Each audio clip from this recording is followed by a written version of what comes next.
ಕರ್ನಾಟಕ ರಾಜ್ಯದ ಜನತೆಯಲ್ಲಿ ರಾಮನಗರದ ಮಹೇಶ ಮನವಿ ಮಾಡ್ಕೊಳ್ಳೋದು ಅಂದರೆ, ನೋಡಿ, ಇವಾಗ ಸ್ಮಾರ್ಟ್ ಸಿಟಿ ಮಾಡೋ ವಿಷಯಕ್ಕೆ ಬಿಡದಿ ಹತ್ರ ಸುಮಾರು ತಿಂಗಳಾರುಗಟ್ಟಲೆ ಸ್ಟ್ರೈಕ್ ನಡೀತಾ ಇದೆ. ಕಾಂಗ್ರೆಸ್ ಅವರು ಡಿ ಕೆ ಶಿವಕುಮಾರ್ ಅವರು ಹೇಳ್ತಾರೆ, ಕುಮಾರಸ್ವಾಮಿ ಆ ಪ್ರಾಜೆಕ್ಟ್ ಶುರು ಮಾಡಿದ್ದು ನಾವು ಅದನ್ನೇ ಮುಂದುವರಿಸಿದ್ದೀವಿ, 60% ಜನ ಕೊಡ್ತಾಯಿದ್ದಾರೆ ರೈತರುಗಳು, ನಾವು ಮಾಡ್ತಾಯಿದ್ದೀವಿ, ಒಳ್ಳೆಯ ಯೋಜನೆ ಅದೆಲ್ಲ ಅನುಕೂಲ ಆಗುತ್ತೆ ಅಂತ ಹೇಳ್ತಾರೆ. ಕುಮಾರಸ್ವಾಮಿ ಅವರು ಹೇಳ್ತಾರೆ, ಇಲ್ಲ, ನಾವು ಅದು ನಿಲ್ಲಿಸ್ಬಿಟ್ಟಿದ್ವಿ, ರೈತರು ವಿರೋಧ ಮಾಡ್ತಾಯಿದ್ದಾರೆ, ಅವ್ರ ಜಮೀನು ಅಕ್ವೈರ್ ಮಾಡ್ಕೋಬೇಡಿ ಅಂತ ಹೋಯ್ತಾರೆ. ಈಗ ಇದರಿಂದ ಸುಮಾರು ದಿನದಿಂದ ಸ್ಟ್ರೈಕ್ಗಳು ನಡೀತಾ ಇದೆ, ರೈತ ಪರ ಸಂಘಟನೆಗಳು, ಅದು ಇದು ಅಂತೆಲ್ಲ.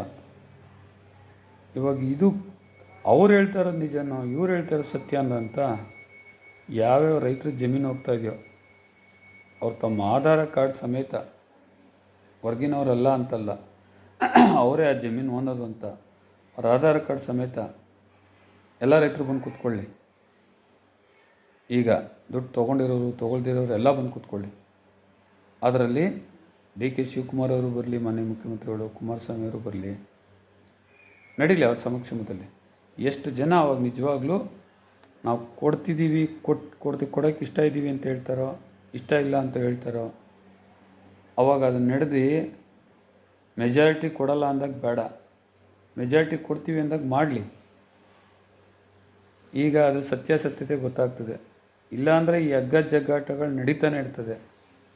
ಕೂತ್ಕೊಳ್ಳಿ ಬಿಡಿ ಮುಖಾಮುಖಿಯಾಗಿ. ಒಳ್ಳೆಯ ಯೋಜನೆಯೇ ಅದು ಸ್ಮಾರ್ಟ್ ಸಿಟಿನ. ರೈತರು 80% ರೈತರು ಬೇಡ ಅಂದರೆ ಬೇಡ. ಈಗ ಹೇಳ್ತಾವ್ರಲ್ಲ ಡಿ ಕೆ ಶಿವಕುಮಾರ್ ಅವರು, ಮಾನ್ಯ ಮುಖ್ಯಮಂತ್ರಿಗಳು 60% ಕೊಡ್ತಾವ್ರೆ ರೈತರುಗಳು ಅಂತ. ಇವರಿಲ್ಲ 60%, 70% ಕೊಡ್ತಿಲ್ಲ ರೈತರುಗಳು, ಸುಳ್ಳು ಅಂತಾರಲ್ಲ. ಮುಖಾಮುಖಿ ಬಂದ್ಬಿಡಲಿ, ನಾ ಹೇಳ್ದಂಗೆ. ಆವಾಗ ಸತ್ಯಾಸತ್ಯತೆ ಗೊತ್ತಾಗ್ತದೆ, ರೈತರಿಗೆ ಇಷ್ಟ ಇದೆಯಾ ಇಷ್ಟ ಇಲ್ಲ ಅಂತ ಗೊತ್ತಾಗ್ತದೆ.